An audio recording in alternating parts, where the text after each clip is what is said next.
সুপ্রিয় দর্শক সকলকে স্বাগত জানাচ্ছি নেক্সট টিভির পর্দায়। দর্শক, গত সপ্তাহে আমরা যে জায়গা থেকে যুক্ত হয়েছিলাম সেটা হচ্ছে সিলেট নগরীর 13 নং ওয়ার্ড তুপখানা রোড থেকে, এবং আজও সেই গত সপ্তাহের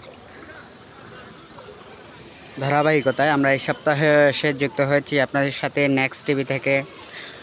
দর্শক, আমাদের সাথে যারা যুক্ত রয়েছেন সবাইকে স্বাগত জানাচ্ছি। দর্শক, এই মুহূর্তে আমরা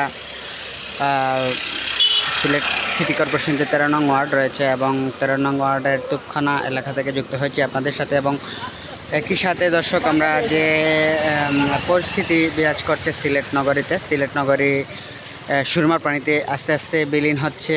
একে একে করে প্রত্যেকটি পাড়া সুরমার পানিতে ডুবে যাচ্ছে, এবং তারই ধারাবাহিকতায় কিন্তু বৃষ্টির পাহাড়ি ঢল এবং সেই পাহাড়ি ঢল এবং যেই স্রোত রয়েছে সুরমা নদীতে, পাহাড়ি ঢলের সাথে সাথে যে উজান থেকে নেমে আসা যে পানির ঢল, সেই পানিতে আস্তে আস্তে সিলেট নগরীর বিভিন্ন পাড়া মহল্লা ডুবতে শুরু করেছে। যে একই সাথে সিলেটের তুপখানা, তালতলা, খুলিয়াপাড়া, মাছিমপুর উপশহর সহ আশপাশের বিভিন্ন এলাকা প্লাবিত হয়েছে, এবং এই যত সময় যাচ্ছে সুরমার পানি বাড়ছে, এবং তারই সাথে কিছু সকলের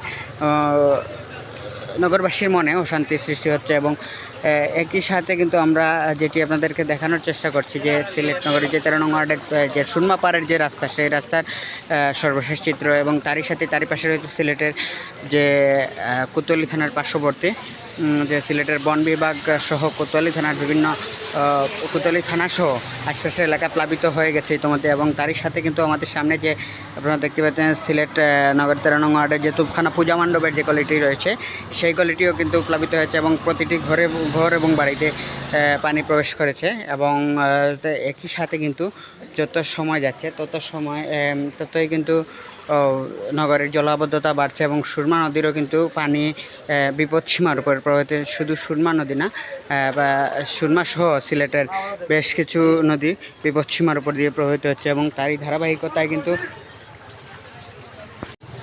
দর্শক একই সাথে আমরা দাঁড়িয়ে রয়েছি যে তুপখানার 13 নং ওয়ার্ডের, এবং এখানে কিন্তু এই ভরা বর্ষায়ও অনেক সময় পানি ওঠে না। এখানে শুধু 2022 সালের যে বন্যা হয়েছিল সিলেটে, এবং যে বন্যার সাথে ছিল জলাবদ্ধতা, সেই জলাবদ্ধতা কিন্তু আজও কাটেনি। এই জলাবদ্ধতা যেন সিলেট নগরবাসী প্রতিনিয়ত এটির খেসারত দিচ্ছেন, এবং এইটি আসলে সিলেটে অল্প পানি হলেই কিন্তু বিভিন্ন এলাকা সিলেটের প্লাবিত হয়ে থাকে। তো একই সাথে দর্শক আমরা আরও কিছু জিনিস আপনাদেরকে দেখানোর চেষ্টা করি যে সিলেটের তুপখানা যে নদীর পার্শ্ববর্তী যে এলাকা রয়েছে, সেই এলাকার যে দোকানপাটগুলো, ব্যবসা প্রতিষ্ঠান রয়েছে, সেগুলো কিন্তু আস্তে আস্তে পানি ঢুকে গেছে এবং পানিতে প্লাবিত হয়েছে। অনেকেই কিন্তু সিলেট নগরের বিভিন্ন বাসা বাড়ি ছেড়ে তারপর বিভিন্ন আশপাশের যে পাড়া প্রতিবেশী রয়েছেন ওনাদের বাসায় উঠেছেন, এবং একই সাথে কিন্তু সিলেটের এই বিভিন্ন এলাকায় পানি ওঠার কারণে কিন্তু বিশুদ্ধ পানির অভাব রয়েছে।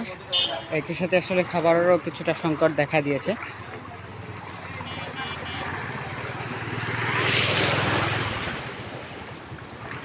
দর্শক, এই ছিল আমাদের নেক্সট টিভির সর্বশেষ আপডেট। পরবর্তী আপডেটের জন্য দেখতে থাকুন আমাদের সাথে। দেখা হবে পরবর্তী কোনো সংযোগে। ততক্ষণ পর্যন্ত আমাদের সাথেই থাকুন।